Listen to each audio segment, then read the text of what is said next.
Est-ce que tu fais partie des personnes qui ont besoin de leur coca ou de leur boisson énergisante pour tenir la journée? J'observe et je constate que beaucoup de personnes sont vraiment addictes et ont besoin de leur dose quotidienne pour démarrer leur journée. Mais malgré tout, j'observe que ces personnes ont du mal à se concentrer. Elles se plaignent, elles ont des maux de tête, elles sont fatiguées, elles n'arrivent pas à se poser calmement pour faire quelque chose de manière concentrée, car clairement, ce type de boisson va amener des pics d'énergie et puis des chutes, ce qui va donc faire un rappel pour la boisson suivante. C'est clairement un cercle vicieux. Aujourd'hui, je vais vous expliquer pourquoi ce type d'addiction est puissante et comment le sevrage peut agir sur le corps et surtout comment retrouver une énergie stable et naturelle. Tout d'abord, pourquoi est-ce que c'est une vraie addiction? Généralement, c'est l'addition du sucre et de la caféine. Le sucre, on le sait, provoque un pic de dopamine, suivi d'un crash, tandis que la caféine va stimuler le système nerveux central, mais va créer une dépendance physiologique. Quand on arrête brusquement, le corps va réagir, et bien sûr, vous pouvez ressentir des maux de tête. En fait, le corps est tellement habitué à recevoir son shoot de caféine, que sans lui, il va être en manque et va le réclamer en vous le faisant savoir. Ensuite, il y a la vasodilatation. Les vaisseaux sanguins se dilatent après avoir été contractés par la caféine, ce qui peut provoquer des douleurs. On a aussi le neurotransmetteur adénosine qui est censé réguler la douleur, qui va être perturbé. En plus de ça, on a la déshydratation, étant donné que la caféine est diurétique,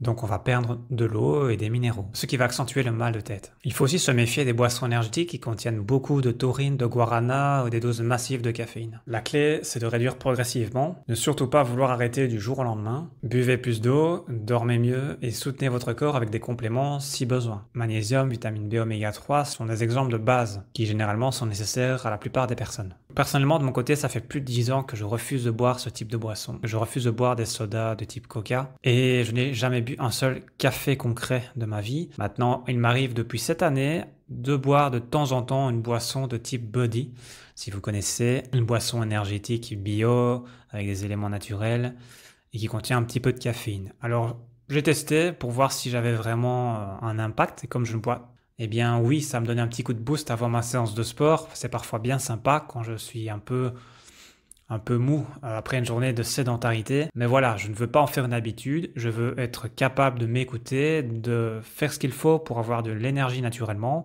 et de pouvoir faire ma séance de sport sans dépendre de ce type de boisson. Il m'arrive d'en boire de temps en temps et c'est sympa, mais ça reste une béquille, ça reste un dépannage ponctuel.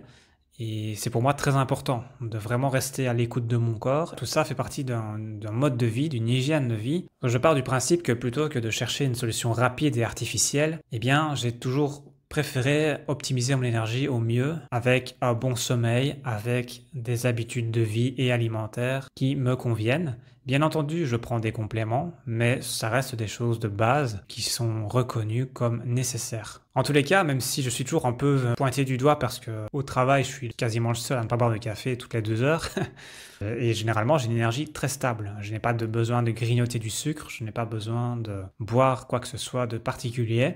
Je me fais un bon petit déjeuner, je me fais un bon repas à midi, une petite collation en fin de journée et un repas léger en fin de journée, et je bois de l'eau toute la journée. Et globalement, ça se passe très bien. Et je suis là, zen, tranquille, et les gens autour de moi sont tous agités avec leur café et se demandent comment je fais pour rester calme et zen et bien gérer le stress. Eh bien, tout ça, ça se joue du matin au soir, tout simplement avec des bons aliments, des bons compléments, on pensera au magnésium notamment, et surtout une qualité de sommeil importante et suffisante. Et donc voilà, si vous vous reconnaissez dans ce type d'addiction, il est possible d'en sortir, il faut juste le faire bien, progressivement. Et une fois que vous en êtes sorti, mais quelle fierté, franchement. Vous savez que ce type de boisson vous fait du tort, c'est bourré de sucre et d'additifs inutiles. Et je comprends mieux pourquoi certaines personnes réagissent ou se comportent d'une certaine manière quand je vois ce qu'elles consomment en fait. Tout simplement. Les personnes qui font attention à ce qu'elles mangent, qui pratiquent du sport, qui se cultivent, qui ont un bon mindset, qui s'intéressent automatiquement, généralement, au développement personnel et compagnie, en général se comportent assez bien et sont assez stables et assez